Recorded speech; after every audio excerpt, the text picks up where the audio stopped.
Halo Sil, Halo bang, mau kemana? mau ke toilet bang. Tambah berisi ya sekarang. Sila ke WC dulu bang.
Jadi kenapa kamu ngajak aku ketemuan? Sebenarnya sih aku mau cerita. Cerita tentang apa? Kamu tahu kan kalau aku tuh ikut bimbel dan bimbel itu juga lumayan terkenal. Tapi menurut aku dapat perlakuan yang gak baik dari salah satu pengajar laki-laki di bimbel itu.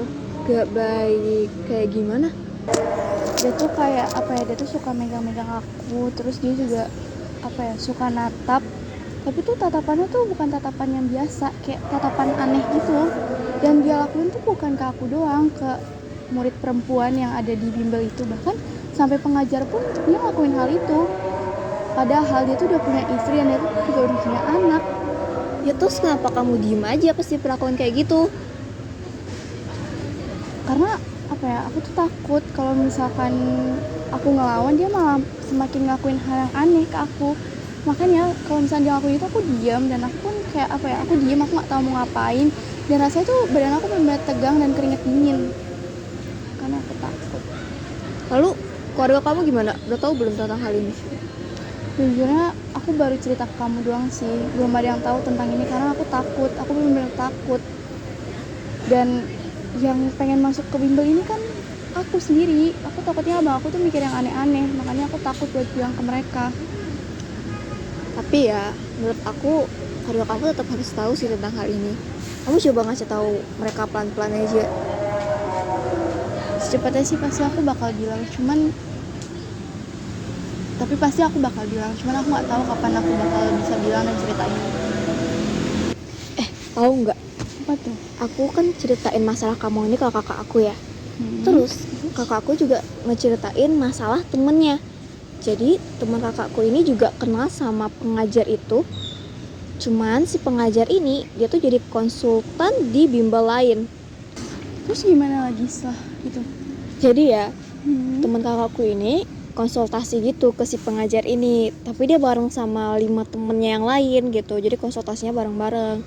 Cuman di suatu hari aku nggak tahu kapan tepatnya, tapi si pengajar ini ngajak teman kakakku ini buat konsultasi berdua doang di suatu kafe. Nah, aku nggak tahu sambungannya apa setelah itu. Soalnya kakak aku nggak mau ngasih tahu sih ya. Sumpah dia tuh bener-bener keterlaluan banget gak sih, udah tua. Kayak apa ya, ternyata tuh dia gak ngakuin itu ke aku doang, ternyata banyak banget perempuan-perempuan yang kayak gituin. Sih emang aneh. Oke Sheila, bagaimana perasaan Sheila setelah kejadian tersebut? Setelah itu saya bingung yang pastinya, terus nggak tahu sebenarnya harus ngebuat apa. Sebenarnya kalau di logikanya tahu harus berbuat apa, kayak ngelapor atau gimana, tapi di situ tuh saya bingung harus bagaimana dulu. Oke.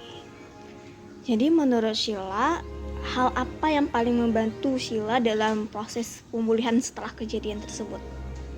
Itu yang paling pertama tuh dari teman, karena setelah habis curhatan sama teman dikasih saran gini gini gini. Terus yang paling penting itu dari niatnya diri sendiri. Kalau dari diri sendiri udah niat emang ngejauh atau gimana, jadi ya udah gitu aja. Oke, terus apa yang Sila harapin dari orang lain untuk bisa memahami tentang pengalaman Sheila ini? Nggak banyak sih ya sebenarnya, nggak cuman untuk apa ya, agar nggak berpikir. Kan biasanya kalau orang lain pikirnya, kok korbannya harus gini-gini sih, seharusnya kamu tuh harus kayak gini biar dia tuh jauh bla bla bla bla. Sementara kalau di sisi korban dia bingung mau ngapain. Jadi saya harap tuh ini kan korbannya ya, jadi jangan salahkan korban. Oke.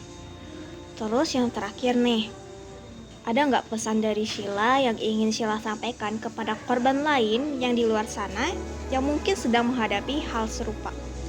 Kalau menurut saya, segeralah keluar dari lingkaran itu. Saya kalau lama-lama di sana makin bingung mau ngapain, terus makin terjerumus gitu. Curhat ke teman. Oke. Terima kasih Sheila. Iya.